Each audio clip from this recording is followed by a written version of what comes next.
As the NWO continued making life miserable for WCW members, reigning World Heavyweight Champion, Hollywood Hulk Hogan was unable to reconcile his loss to Roddy Piper at Starrcade, and challenged him, with the title on the line.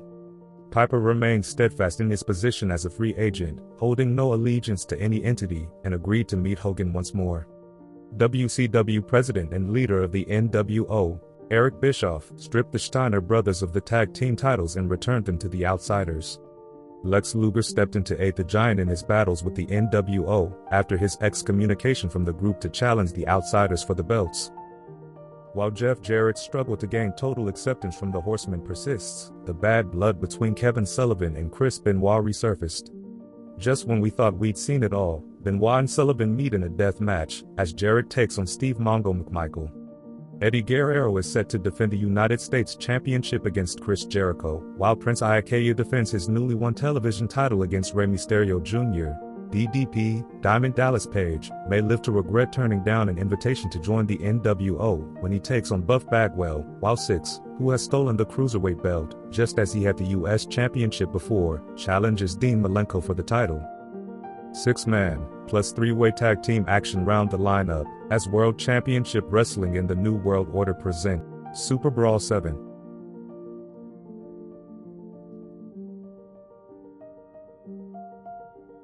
Dean Malenko defends the Cruiserweight Championship against the NWO Six, who had already stolen and in possession of the title belt.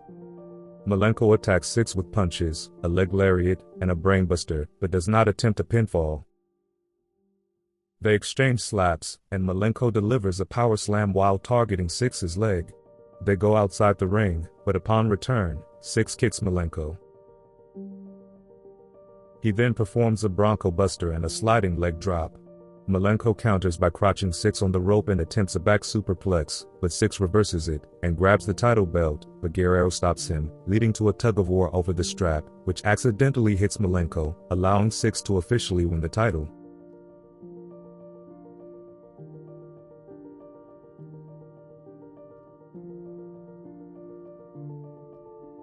The following contest is a six-man tag team bout featuring Luchas, Conan, La Parka, and Villano 4 vs Juventud Guerrera, Super Calo, and Cyclope.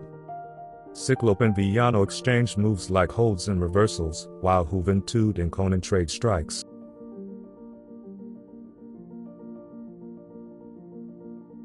Conan executes a wheelbarrow suplex and a powerbomb, while La Parka and Calo brawl outside the ring, with Calo hitting a slingshot senton, but missing a springboard dropkick. La Parka then dives onto Calo, who is sitting in a chair, as Cyclope and Villano also fight outside, with Cyclope crashing on an Asai moonsault. Juvi returns but misses a 4-50 splash, yet still tries to cover. Juvi controls until Conan and Villano execute a Doomsday device. A chaotic group submission occurs, leading to a big dog pile and another four-way submission. Conan's team puts on a star while La Parka uses a surfboard. In the end, Conan hits Juvi with the power drop, and the referee counts to 3.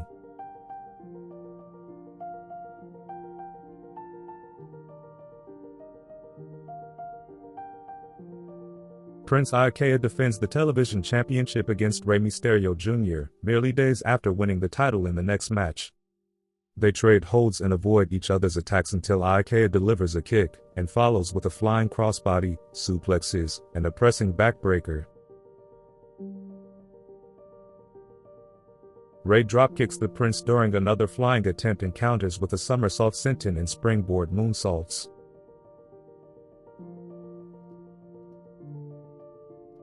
Iaukea catches Rey and executes a Super Samoan drop, which attracts Steven Regal's attention. Rey attempts a Dragon Rana but is pulled down by Regal, hitting his head. Regal rolls Rey into the ring, and Prince covers him for the win without seeing the earlier incident. When Iaukea realizes what happened, he wants no part of the victory and offers the belt to Rey, who refuses.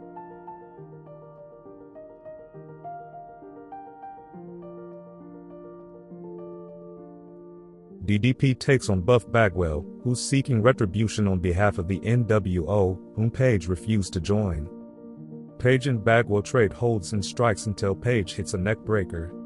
As they fight at the apron, Buff delivers a hot shot, then chokes and taunts Page. He then lands a tornado DDT and poses but is nearly pinned by Page. Bagwell responds with clotheslines and argues with the referee. After shoving each other, DDP take control with clotheslines, an atomic drop, and a powerbomb. But Buff nearly pins Page using the ropes for leverage. Page retaliates with a hot shot, and as Buff tries a neckbreaker, Page reverses it into a diamond cutter, triggering the NWO to interfere, resulting in the match being called. Page escapes and celebrates with fans, flashing the diamond cutter sign, while Buff is helped in the ring by the NWO.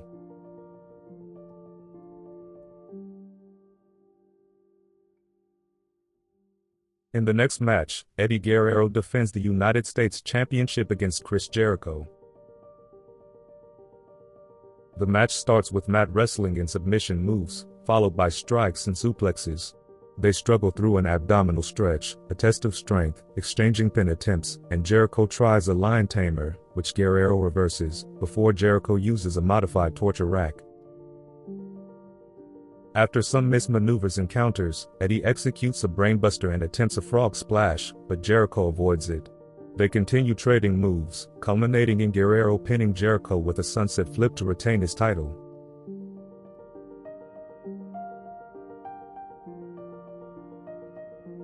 The next contest would be a three-way tag team match featuring Harlem Heat, Public Enemy, and the Faces of Fear. Barbarian power slams Rocco, and Stevie Ray tags into the match. Harlem Heat uses double teaming to gain control. While Rocco distracts the referee, Booker T hits an axe kick and a sidekick. Meng then enters, delivering strikes and drop kicks, as the Faces of Fear continue the offense with clubbering moves. Barbarian executes a super belly-to-belly and a clothesline, while Meng uses a pile driver, but Grunge interrupts a pinfall. They follow with stereo diving headbutts and a backdrop/powerbomb combo. The Barbarian sends Harlem Heat outside, and Public Enemy makes a blind tag. Barbarian catches Rocco's dive, and Grunge knocks him over with a flying crossbody, allowing Grunge to cover to win for his team.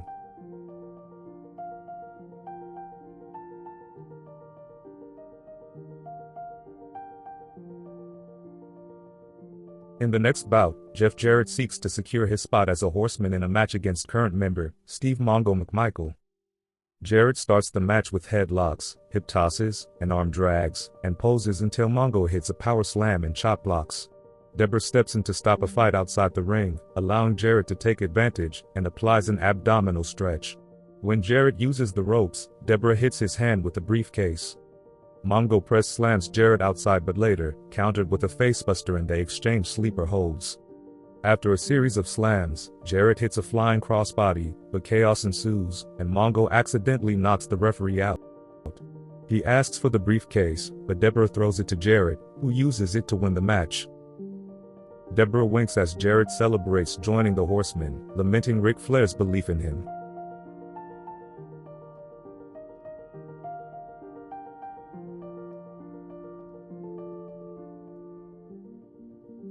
The bad blood between Chris Benoit and Kevin Sullivan has been highly personal and well documented. Benoit took woman away from Sullivan, and he found a new partner, Miss Jacqueline. They clash once again in what has been dubbed a San Francisco death match. During the match, Jackie and woman used the strap against each other, while Benoit and Sullivan exchanged strikes.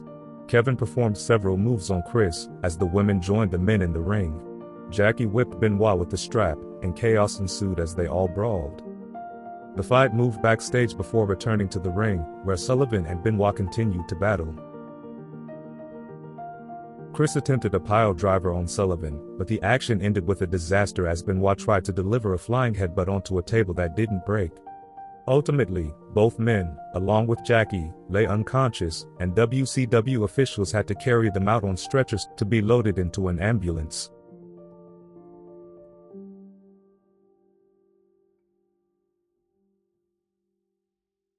The Giant challenges the Outsiders, Scott Hall and Kevin Nash, for the World Tag Team Championship in the next contest.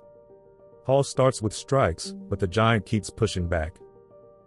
He spits on him and tags Nash, whom the Giant dropkicks out of the ring and slams into the post. Six hits the Giant with the Cruiserweight title, allowing the Outsiders to control the match with double-teaming tactics.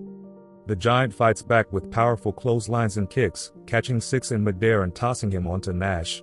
However, Hall then hits him with the title belt, and Nash executes a jackknife, but injures his back.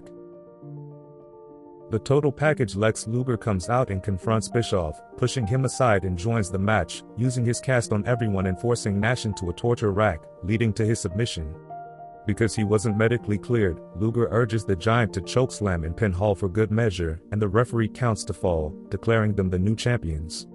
However, is this decision likely to stand?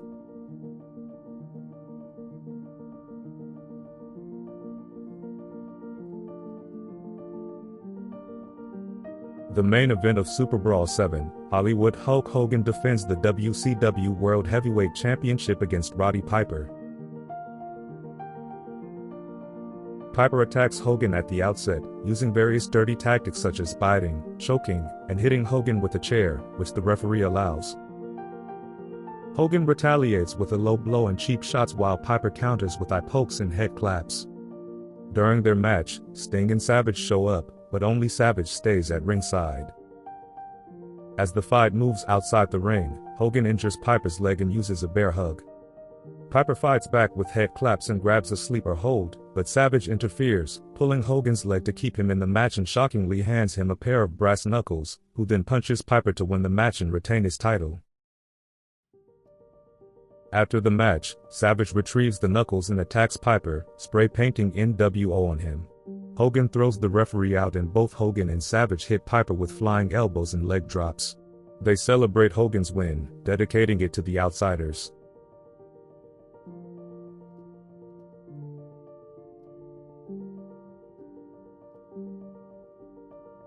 After losing the Cruiserweight Championship, Dean Malenko would go on to challenge Eddie Guerrero for the U.S. title, while Prince Ika and Rey Mysterio Jr. would meet in a rematch for the TV title the following month at Uncensored 97.